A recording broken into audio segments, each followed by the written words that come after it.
الحمدللہ علی نوالہ والصلاۃ والسلام علی مظہر جمالہ وعلی اصحابہ وآلہ اما بعد فاعوذ باللہ من الشیطان الرجیم بسم اللہ الرحمن الرحیم یا ایہا النبی انا ارسلناک شاہدا ومبشرا ونذیرا وداعیا الی اللہ باذنہ وسراجا منیرا صدق اللہ مولانا العظیم وصدق رسولہ النبی الکریم الامین الرؤوف الرحیم۔ الصلاۃ والسلام علیک یا سیدی یا رسول اللہ وعلی آلک و اصحابک یا خاتم النبیین۔ معزز ناظرین و سامعین، انسانی زندگی میں جب بھی انسان کسی کام کی طرف بڑھتا ہے تو سب سے پہلے اس کے ذہن میں یہ بات ہونی چاہیے کہ جس کام کی طرف میں بڑھ رہا ہوں اس کی اہمیت کتنی ہے۔ وہ لوگ جو عظیم فکر کے حامل ہوتے ہیں ان کی سوچیں بھی اتنی ہی بڑی ہوتی ہیں اور وہ ہمیشہ اپنے آپ کو مقصدیت کی زندگی کی طرف راغب رکھتے ہیں۔ اگر اس حوالے سے دیکھا جائے تو دعوت و ارشاد کا کام یہ وہ کام ہے جو اللہ کریم نے 1,24,000 انبیاء کرام سے لیا ہے، جو اللہ کریم کی بارگاہ کے منتخب لوگ ہیں، سلیکٹڈ لوگ ہیں، برگزیدہ لوگ ہیں۔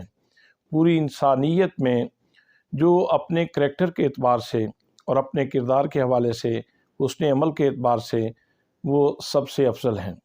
اور آخر میں حضور نبی کریم صلی اللہ علیہ وآلہ وسلم کی ذات گرامی جو پوری کائنات کے حسن کا مرکزی نقطہ ہیں، یعنی اگر حسن پھیلے تو کائنات بنتی ہے، لیکن اگر کسی ایک نقطے میں مرکوز ہو جائے تو حضرت محمد مصطفیٰ صلی اللہ تعالیٰ علیہ وسلم کی ذات بنتی ہے۔ تو حضور صلی اللہ تعالیٰ علیہ وسلم جیسی ہستی کو بھی اللہ کریم نے اسی منصب کے ساتھ دنیا میں مبعوث فرمایا ہے، اور آپ بھی اپنی پوری دعوتی زندگی میں پورے اخلاص کے ساتھ اور پوری للہیت کے ساتھ اللہ کریم کی طرف لوگوں کو دعوت دیتے رہیں۔ حضور نبی کریم صلی اللہ تعالیٰ علیہ وسلم کی شان میں پروردگار عالم ارشاد فرماتا ہے، یا ایہا النبی انا ارسلناک شاہدا ومبشرا ونذیرا وداعیا الی اللہ باذنہ وسراجا منیرا۔ اس آیت میں اللہ کریم نے حضور صلی اللہ تعالیٰ علیہ وسلم کے جتنے مناصب جلیلہ بیان فرمائے ہیں ان سب کا تعلق دعوت کے ساتھ ہے۔ سب سے پہلا لقب یا ایہا النبی، اے غیب کی خبریں دینے والے۔ تو فریضہ نبوت کا تقاضا ہی یہ ہے کہ آپ لوگوں تک اللہ کریم کا پیغام پہنچا، اور اس کے بعد پھر ارشاد فرمائے انا ارسلناک، یہاں حضور صلی اللہ تعالیٰ علیہ وسلم کی رسالت کا ذکر کیا ہے، اور رسالت کا تعلق بھی دعوت کے ساتھ ہے۔ اس کا حق بھی دعوت کے ساتھ ہی ادا ہو سکتا ہے۔ پھر آگے ارشاد فرمایا شاہداً، اے محبوب ہم نے آپ کو شاہد بنا کر کے بھیجا ہے۔ تو حضور صلی اللہ تعالیٰ علیہ وسلم اللہ کریم کی وحدانیت کے اوپر شاہد ہیں، فرشتوں کے اوپر شاہد ہیں، پہلی کتابوں کے اوپر شاہد ہیں، اور باقی انبیاء کے اوپر شاہد ہیں، اور بے شمار دیگر دینی حقائق کے اوپر آپ صلی اللہ تعالیٰ علیہ وسلم شاہد ہیں، اور شاہد ہونے کی حیثیت سے آپ لوگوں کو اللہ کی وحدانیت کا پیغام دے رہے ہیں اور دیگر فرائض ادا کر رہے ہیں۔ سو اس لحاظ سے مقام شاہدیت کا تعلق بھی دعوت کے ساتھ ہے۔ اور پھر اس کے بعد ومبشراً، خوشخبری سنانے والا۔ تو حضور صلی اللہ تعالیٰ علیہ وسلم انسانیت کو اس کے حسن عمل کی بنیاد پہ اچھے انجام کی خوشخبری دینے والے ہیں۔ سو اس لحاظ سے اس منصب کا تعلق بھی دعوت کے ساتھ ہے۔ اور پھر ونذیرا، ونذیرا کا مطلب ہے پیش آمدہ خطرات سے قبل از وقت آگاہ کرنے والی شخصیت۔ تو اس منصب کا تعلق بھی دعوت کے ساتھ ہے۔ اور پھر آخری لقب ہے وسراجا منیرا، روشنی بانٹنے والا چراغ۔ سو اس حوالے سے دیکھا جائے تو حضور صلی اللہ تعالیٰ علیہ وسلم اپنے قول سے، اپنے عمل سے، اپنی تقریر سے نور بانٹ رہے ہیں، روشنی بانٹنے والی شخصیت ہیں۔ تو اس منصب کا تعلق بھی دعوت کے ساتھ ہے۔ تو گویا کہ ایک آیت میں اللہ کریم نے حضور صلی اللہ تعالیٰ علیہ وسلم کی دعوتی زندگی کو اتنے نمایاں کر کے بیان فرمایا، اور پھر امت مسلمہ کا جو تشخص بیان کیا گیا اس میں فرمایا کنتم خیر امت اخرجت للناس تأمرون بالمعروف وتنہون عن المنکر، کہ تم بہترین امت ہو، لیکن تمہارا کام کیا ہے؟ تمہارا کام یہ ہے کہ تم نیکی کا حکم دیتے ہو اور برائی سے منع کرتے ہو، اور یہی ایک مبلغ کا فریضہ ہے، یہی ایک داعی کی جو ہے وہ اس کی زندگی کی اہم بات ہے۔ پھر اس کے بعد اگر آپ سورہ والعصر اس کا مطالعہ فرماتے ہیں تو اس میں اللہ کریم نے ارشاد فرمایا والعصر، مجھے قسم ہے زمانہ محبوب کی، ان الانسان لفی خسر، بے شک انسان خسارے میں ہے، الا الذین آمنوا، سوائے ان لوگوں کے جو ایمان لائے، وعملوا الصالحات، اور انہوں نے نیک کام کیے، وتواصوا بالحق وتواصوا بالصبر، اور وہ حق بات کی تلقین کرتے رہے اور صبر کی تلقین کرتے رہے۔ تو اس میں اس سورہ مبارکہ میں 4 بندے یعنی 4 قسم کے عمل ہیں جو انسان کو خسارے سے بچانے والے ہیں۔ 2 کا انسان کی ذاتی زندگی کے ساتھ تعلق ہے اور 2 کا معاشرتی زندگی کے ساتھ تعلق ہے۔ الا الذین آمنوا، سوائے ان لوگوں کے جو ایمان لائے، یعنی وہ خسارے سے بچنے والے ہیں جو ایمان لائے، وعملوا الصالحات، اور انہوں نے نیک کام کیے۔ یہ تو ہے پرسنل لائف، ذاتی زندگی۔ اور پھر فرمایا وتواصوا بالحق، اور حق بات کی تلقین کرتے رہے، وتواصوا بالصبر، اور صبر کی تلقین کرتے رہے۔ تو یہ جو دونوں عمل ہیں ان کا تعلق بھی دعوتی زندگی کے ساتھ ہے۔ اور پھر آپ اگر ماضی کے جھروکوں میں جھانک کے دیکھیں تو حجۃ الوداع کے موقع پہ جب حضور صلی اللہ تعالیٰ علیہ وسلم انسانی حقوق کا چارٹر عطا فرما رہے تھے تو آپ نے ارشاد فرمایا لا فضل لعربی علی عجمی، کسی عربی کو کسی عجمی پر کوئی فضیلت نہیں، کسی گورے کو کسی کالے کے اوپر کوئی فضیلت نہیں۔ ہاں معیار تقویٰ یہ ہے ان اکرمکم عند اللہ اتقاکم، تم میں سے سب سے زیادہ برگزیدہ اور عزت والا انسان وہ ہے جو زیادہ متقی ہے۔ یہ ارشاد فرمانے کے بعد حضور صلی اللہ تعالیٰ علیہ وسلم فرما رہے ہیں کہ جو لوگ موجود ہیں وہ میری بات ان لوگوں تک پہنچا دیں جو یہاں موجود نہیں ہیں۔ تو گویا یہاں یہ پیغام بظاہر تو صحابہ کرام کو دیا جا رہا ہے، لیکن یہ حقیقت میں پوری امت کو پیغام دیا جا رہا ہے کہ جس کی سماعت میں حضور صلی اللہ تعالیٰ علیہ وسلم کے وہ فرامین آئے ہیں وہ آگے ان کی تبلیغ کریں، ان کو آگے پہنچائیں۔ سو اس لحاظ سے امت مسلمہ کے ہر فرد کی یہ ذمہ داری ہے کہ وہ دعوت کا کام کریں، لوگوں کو خیر کی طرف بلائیں۔ اور ایک حدیث پاک میں حضور نبی کریم صلی اللہ تعالیٰ علیہ وسلم کا ارشاد گرامی ہے کہ جب کہیں تم کوئی برائی دیکھتے ہو تو سب سے افضل تو یہ ہے کہ اس کو ہاتھ سے روکنے کی کوشش کرو، اور اگر ہاتھ سے نہیں روک سکتے فبلسان ہی، تو پھر زبان سے روکنے کی کوشش کرو، اور اگر یہ بھی نہیں کر سکتے تو پھر دل میں برا محسوس کرو، اور یہ ایمان کا ادنا درجہ ہے۔ تو اس حدیث پاک میں بھی زبان کا جو عمل ہے اس کے اوپر خاص حکم دیا جا رہا ہے۔ تو یہی تبلیغ ہے، یہی دعوت ہے، اور اسی کے سلسلہ میں ایک مبلغ اپنی پوری زندگی لگا دیتا ہے، اور قرآن مقدس نے اس کا اسلوب بھی خود بیان فرمایا۔ یہاں تک تو اہمیت کی بات تھی، اب اسلوب دعوت بھی قرآن مقدس میں اللہ کریم نے خود بیان فرمایا۔ فرمایا ادعو الی سبیل ربک بالحکمت والموعظۃ الحسنہ، کہ لوگوں کو اللہ کے اپنے رب کے راستے کی طرف بلاؤ۔ یہاں لفظ جو ہیں وہ بھی شعور بانٹتے ہیں، یہاں یہ نہیں فرمایا گیا کہ ادعو الی سبیل القہار، کہ قہار کے راستے کی طرف بلاؤ، بلکہ یہاں کہا جا رہا ہے ادعو الی سبیل ربک۔ رب کسے کہتے ہیں؟ تبلیغ الشیء الی کمالہ بحسب استعدادہ الازلی شیئا فشیئا۔ رب اس ہستی کو کہتے ہیں جو کسی بھی فرد کائنات کو نقطۂ آغاز سے اٹھا کر تدریجاً اس کو اوج کمال تک پہنچا دیں، اس کو رب کہتے ہیں۔ تو یہاں فرمایا جا رہا ہے کہ لوگوں کو ان کے رب کی طرف بلاؤ، یعنی ان کو یہ دعوت دو کہ ہم تمہیں اس ہستی کی طرف بلا رہے ہیں کہ تم پانی کی ایک بوند تھے، اگر تمہیں اللہ کی شان ربوبیت سہارا نہ دیتی تو تم تو نیست ہو جاتے، نابود ہو جاتے، ختم ہو جاتے، تمہاری داستان تو ختم ہو جاتی، پھر تم گوشت بنے۔ تو اللہ کی ربوبیت نے سہارا دیا تو تم بچے رہے، وگرنہ تمہاری داستان ختم ہو جاتی۔ پھر تمہاری بوٹی بنی، اور اگر اللہ کریم کی شان ربوبیت سہارا نہ دیتی تو تمہاری داستان تو ختم ہو جاتی۔ پھر تمہارے اعضاء بنائے اور خوبصورت ترین بنائے، اور پھر تمہارے جسم کے اندر روح پھونکی، اور پھر اس کے بعد اللہ کریم نے تمہارے اس جہان رنگ و بو میں آنے سے پہلے ماں کے سینے کے اوپر 2 نہریں جاری فرما دیں تمہاری ضرورت کے لیے، اور پھر تمہاری ضرورت کا اتنا خیال رکھا کہ جب تک معدہ کمزور تھا تو ماں کے دودھ میں مکھن کی مقدار کم تھی اور پانی کی مقدار زیادہ رکھی، لیکن جب معدہ مضبوط ہو گیا تو پھر مکھن کی مقدار بڑھ گئی اور پانی کی مقدار کم ہو گئی، اور پھر جب دانت نکل آئے تو پھر کہا کہ یہ دسترخوان بچھا ہوا ہے، اس سے استفادہ کرو اور اپنی زندگی کا تسلسل جاری رکھو۔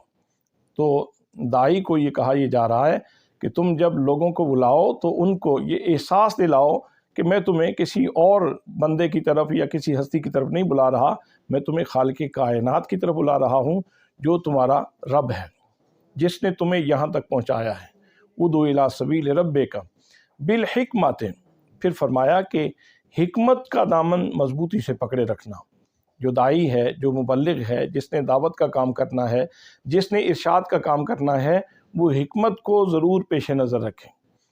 حکمت کے بہت سارے معنی علماء نے بیان کیے، لیکن اس کا خلاصہ یہ ہے کہ موقع محل کی مناسبت سے بات کرنی چاہیے۔ اگر آپ کے سامنے ججز تشریف فرما ہیں، اگر آپ کے سامنے وکلاء تشریف فرما ہیں، تو آپ ان کے سٹیٹس کی بات کریں، ان کے معیار کی بات کریں، اور اگر کبھی عامیانہ مجلس ہے تو ان میں پھر کلامی باز کرنے کی کوئی ضرورت نہیں، آپ ان کے لیول کی بات کریں تاکہ آپ کی بات سب لوگوں کو سمجھ آ سکے اور آپ کا وقت ضائع نہ ہو اور نہ ہی ان لوگوں کا وقت ضائع ہو۔ پھر فرمایا کہ حکمت کے ساتھ ساتھ ادعو الی سبیل ربک بالحکمت والموعظۃ الحسنہ، کہ اچھے واعظ کے ساتھ لوگوں کو اپنے رب کی طرف بلاؤ۔ تو ایک تو ہے واعظ، صرف واعظ نہیں فرمایا کہ تم واعظ کرو، کہا کہ الحسنہ یعنی اس کے اندر حسن کی صفت موجود ہو۔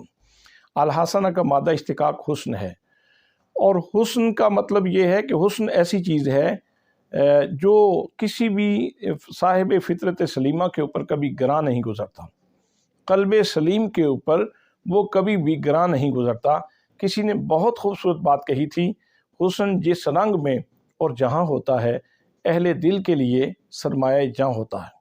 اس کے اندر اٹریکشن ہوتی ہے، اس کے اندر جاذبیت ہوتی ہے، اس کے اندر کشش ہوتی ہے۔ تو یہاں فرمایا جا رہا ہے کہ تم حکمت سے بھی کام لو اور ساتھ ہی اچھا واعظ کرو، حسن والا واعظ کرو کہ تمہاری گفتگو کسی بھی سلیم الفطرت بندے کے اوپر گرانی کا باعث نہ بنے۔ الحسنہ میں یہاں ایک بات اور بھی پیش نظر رکھنے کی ہے۔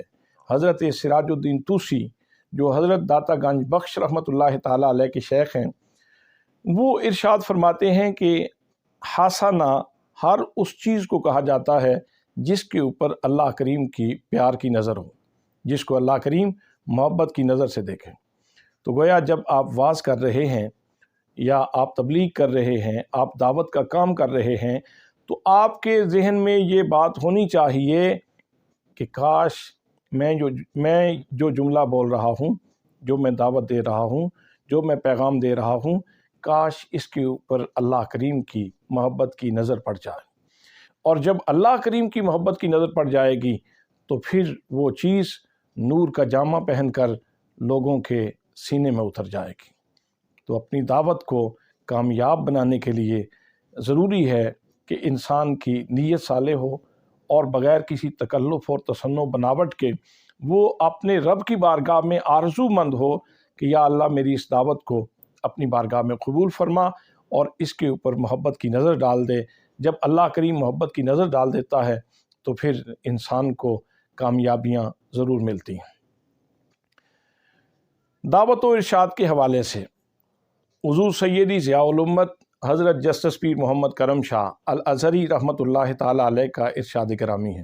آپ فرماتے ہیں، اگر آپ لوگ گفتگو کر رہے ہیں، آپ میں سے کوئی بندہ گفتگو کر رہا ہے اور آپ نے اپنی تقریر کی تیاری نہیں کی، آپ نے لوگوں کا وقت ضائع کیا ہے، اگر 100 آدمی آپ کے سامنے بیٹھے ہیں تو آپ نے ان کا 1 گھنٹہ لیا ہے، تو اس کا مطلب یہ ہے کہ آپ 101 گھنٹے کے مجرم ہیں، یعنی آپ نے قوم کا اور اپنا 101 گھنٹہ ضائع کیا ہے۔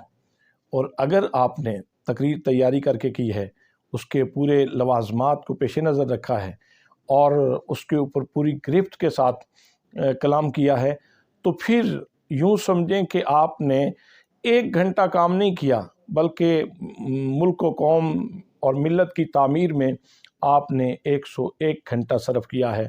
آپ کو 101 گھنٹہ کا اجر جو ہے وہ اللہ پاک عطا فرمائے گا۔ مجھے یاد ہے کہ جب مجھے حضور سیدی ضیاء الامت حضرت جسٹس پیر محمد کرم شاہ الازہری رحمۃ اللہ تعالیٰ علیہ نے ملک وال کی مرکزی جامع مسجد میں خطبہ جمعہ کے لیے حکم فرمایا، تو اس وقت میں 5ویں سال کا یعنی عالم عربی کا اسٹوڈنٹ تھا۔ تو آپ نے مجھے اپنے کمرے میں یاد فرمایا اور فرمایا کہ تیاری کیسے کرتے ہو؟ تو میں نے عرض کی کہ حضور بس کوئی کتاب لی، اس میں سے موضوع تیار کیا اور جا کے جمعہ پڑھا دیا۔ آپ نے فرمایا بیٹا ایسے نہیں۔ آپ نے فرمایا آئندہ جب تم ملک وال سے بیرا شریف کی بس کے اوپر بیٹھو گے تو ملک وال سے بیرا شریف تک تم نے اپنے موضوع کا انتخاب کر لینا ہے، اور روزانہ پھر تم نے 2 گھنٹے اپنے جمعے کی تقریر کو دینے ہیں، یعنی تقریر کی تیاری کے لیے تم نے 2 گھنٹے ضرور پڑھنا ہے۔ اس طرح جب کرو گے تو پھر آپ کے لیے دشواری نہیں ہوگی۔ تو میں اپنے ان تمام نوخیز مقررین کے لیے، مبلغین کے لیے اور طلباء کے لیے یہ نسخہ ان کی خدمت میں اپنے مرشد گرامی کا ہدیہ سمجھ کر اور ان کا عطیہ سمجھ کر پیش کرتا ہوں کہ آپ اس نسخے کے اوپر عمل کریں گے تو انشاءاللہ کامیابی آپ کے قدم چومے گی، اور پھر آپ کو یہ شکایت نہیں ہوگی کہ لوگ توجہ کیوں نہیں کرتے۔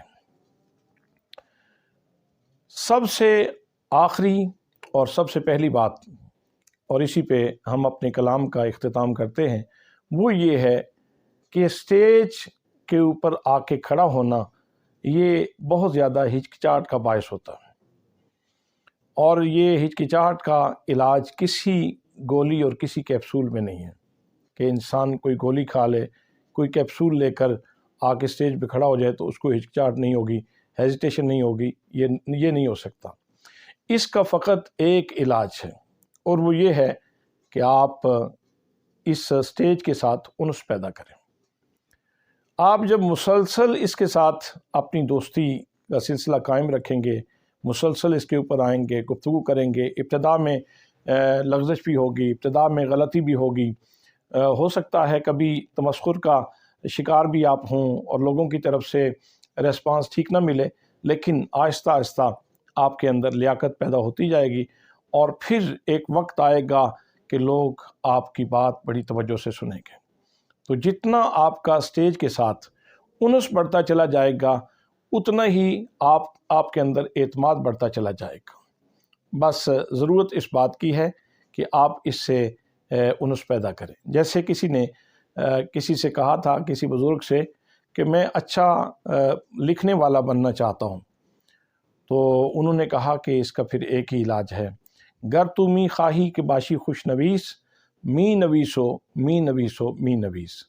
اگر تو چاہتا ہے کہ تو اچھا لکھنے والا بن جائے تو پھر لکھتا رہ، لکھتا رہ، لکھتا رہ، تو خوش نویس بن جائے گا۔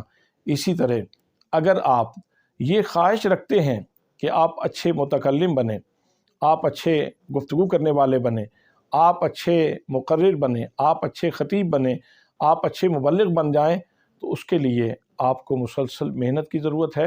بولتے رہیے، بار بار بولیے، سیج کے ساتھ انس رکھیے، انشاءاللہ آہستہ آہستہ آپ کی زبان کی گرہ کھل جائے گی، اور پھر آپ کے شعور اور زبان کا ربط آپس میں بہت مضبوط ہو جائے گا۔ جو سوچیں گے وہ فوراً زبان سے اس کی ادائیگی ہو سکے گی۔ اور ایک بات جو پھر رہ گئی ہے تو اس کو بھی اس کلام کا حصہ بنا لیتے ہیں، وہ یہ ہے کہ جب بھی آپ کسی موضوع پہ گفتگو کریں تو اس کے تمام نشیب و فراز پیش نظر رکھیں۔ یہ نہیں کہ آپ تصویر بنانے لگیں تو سر شیر کا ہو اور پیٹ کسی اور جانور کا ہو اور دم کسی اور جانور کی ہو، ایسا نہیں۔ جب آپ کوئی تصویر بناتے ہیں تو اس کو خوبصورت لگنے کے لیے ضروری ہے کہ اس کا سر بھی شیر کا ہو، اس کا پیٹ بھی شیر کا ہو، اور اس کی دم بھی شیر کی ہو۔ تو مطلب یہ ہے کہ آپ کا جو کلام ہے، آپ کی جو تقریر ہے، اس کے اندر 3 چیزیں انتہائی اہمیت کی حامل ہیں۔ وہ یہ کہ تمہید اور نفس مضمون اور اختتامیہ۔ جتنا ان تینوں چیزوں کے درمیان ربط ہوگا اتنی ہی آپ کی تقریر کامیاب ہوگی۔ میری دعا ہے کہ اللہ کریم امت مسلمہ کے ہر مبلغ اور ہر داعی کی دعوت میں اللہ کریم تاثیر پیدا فرمائے، اور امت مسلمہ کو اللہ کریم ہمیشہ عروج کی دولت سے مالا مال رکھے۔ الاسلام زندہ باد، پاکستان پائندہ باد۔